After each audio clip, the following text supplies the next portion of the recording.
Ladies and gentlemen, welcome back to the stage, Brandon!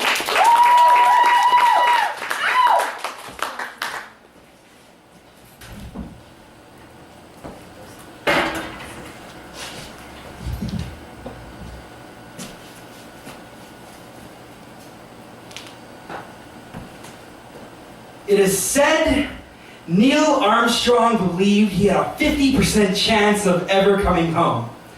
While Nixon prepared his speech for humanity, Armstrong stood, covering the earth with an outstretched thumb, his footprints forever etching his legend into stories that we tell to our children. I often wonder if he feared reentry. Like a teenager getting carded just minutes before their birthday, he had to be afraid of something.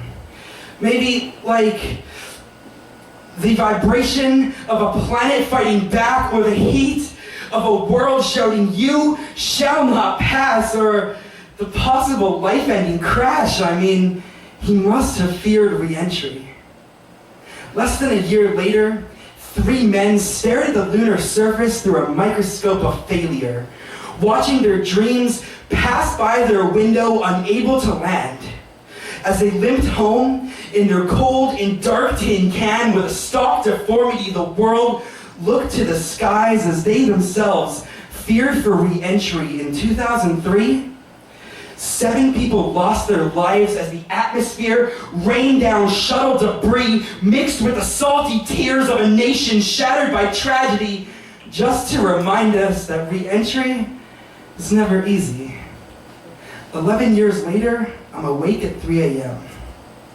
I woke up at 3 a.m. and started counting stars in the night sky.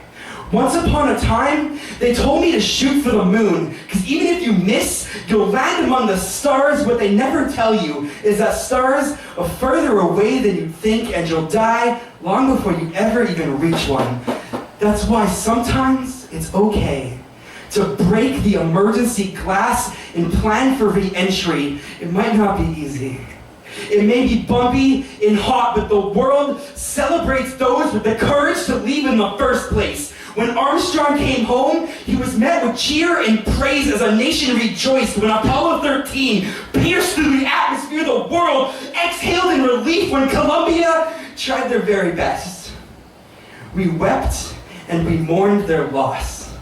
These were the dreamers, daring to shoot for the moon with 50-50 odds and a plan for re-entry in case they failed.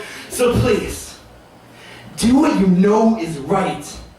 Shoot for the moon, but never be afraid to return home when you're finished. The stars can never love you like we can. Do your best, then come home to what's important. Come home to us. The world has many different ways of dealing with re-entry, but first, you have to take that one small step for man.